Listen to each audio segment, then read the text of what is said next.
Hello again. Today is November 15th and another weekly update. Again, things are progressing kind of slowly, so there's not a whole lot to update, but here is the last piece, and I just put the last coat of epoxy on here.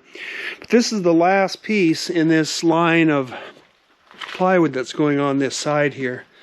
And then I'll have to fill in the bottom, and then of course I'll have to do the raised shear portion yet, but that's the last piece that goes in up here that you saw there. And I decided what I'm going to do here is I'm going to epoxy this edge here of the plywood to the planks and to the stem there, and then that'll get filleted and epoxy or glass cloth and epoxy put over it. So just trying to reinforce that that joint just a little bit by using epoxy rather than just the adhesive out of the tube, and get it sealed up just a little bit better too. So that's why you see the copper naphthenate end right there, because it's gonna have epoxy on there, and so it doesn't need the copper naphthenate there. And I don't think the copper naphthenate reduces the holding power of the epoxy much, but irregardless, we're gonna leave it off of that little portion there. And I picked up this the other day. Yeah, I picked up a new ladder, an 8-foot ladder. My old 8-foot ladder, I bent it, I twisted it. Got a little overzealous with the weight. I did that years ago. But anyway, twisted the frames on it, so it was shot, so I got a new one. I didn't get a real heavy-duty one like I did with these other fiberglass. So I've got like a 4-foot, a 6-foot, now the 8-foot, got a 10-foot and a 12-foot. And then these 10 and 12s were heavier duty because I was, working in the building here and working up there and carrying things up them, and had to work up there and move around a little bit, so I needed something as strong as possible. So I went with these fiberglass, but they're heavy. They're a pain to move around. And this 8-footer is going to allow me to do a lot of the work on the sides here, the boat, without having to pull the scaffolding around. Not that I mind the scaffolding, but you can't really do it. You can't hold, push on something up against the side, or you'll tip the scaffolding over. So what I was doing, like the planking, where I had to do a lot of pushing, I was actually putting a bolt through there, I guess, and then attaching a 2x4 or a couple of them even to the boat itself to keep the scaffolding stabilized. And that worked fine, but yeah, kind of a pain. So okay, that's all we've been up to in that respect. Let me go up here and show you what's going on up here.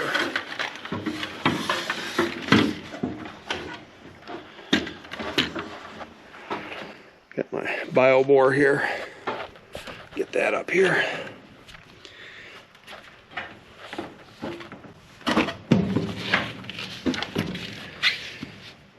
So, since I didn't have a whole lot of work to do down there, I'm only doing one panel at a time, decided to start doing a little more work in here. And one of the things I wanted to get done was I wanted to get this little gauge for my holding tank, my gray water tank, and my water tanks hooked up since I had all the lines run. And I'm using them now, and I can't see them anymore, so I don't know if they're full or empty. So I had everything wired and plumbed for that, so I figured I might as well hook it up. And I came in here and I started looking for the wires, and I couldn't find the wires. Well, I found one of them. This one here. But I couldn't find the other ones. Looked and looked and looked. Couldn't find them. I went back in the house and I got my computer and I looked at some of my old videos thinking maybe I'd see where those wires were. And I couldn't find them. So I came back out and I looked some more. And finally, I thought they were all yellow wires, like this one. But I had bought a specific cable for this. A signal wire cable for this. And I wasn't looking for black, and then the other one is a ground wire, so I wasn't looking for black, and so I didn't see it. But then I found it, so that, oh, wonderful, we got her all now. So this is each one. There's 4 wires here, and that's each one of the different tanks. and then they're all hooked up through a ground wire also. But anyway, those are the sending wires to the unit here.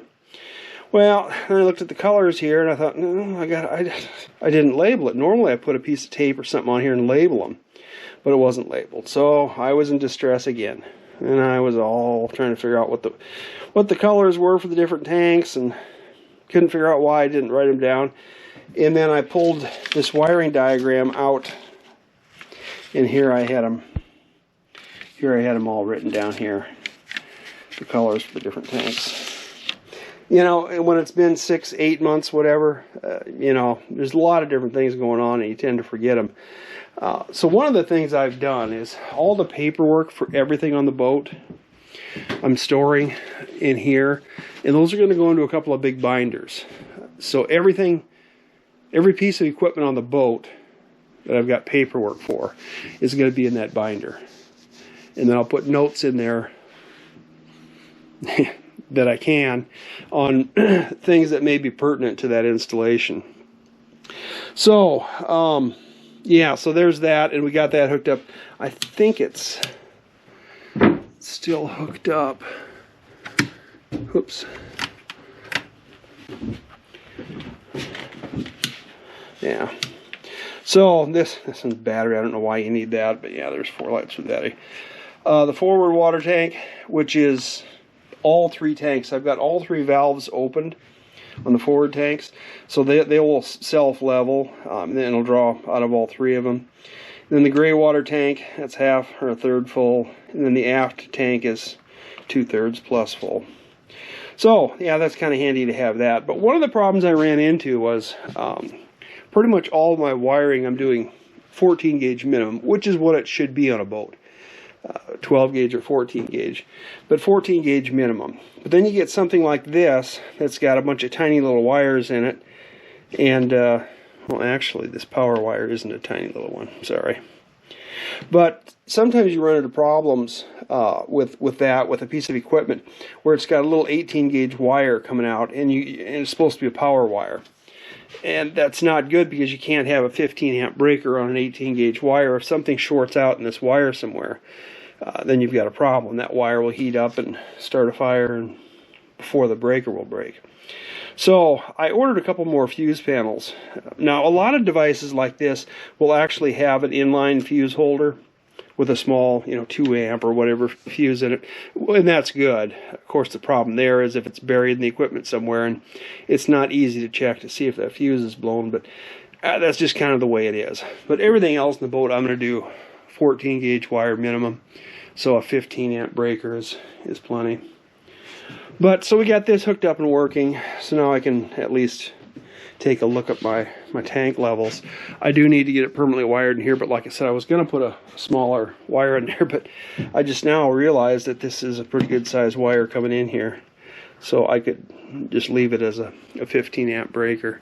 I could hook it up in one of the other 15 amp breakers. I don't know why I thought that was smaller, but I guess because I was dealing with so many other smaller wires here. But anyway, that is good. And my door for going in here is done. I just put the last coat of varnish or urethane on the second side, so it's ready to come up in here probably tomorrow when it's fully dried. And then I need to do something up here, because this is kind of not perfectly square.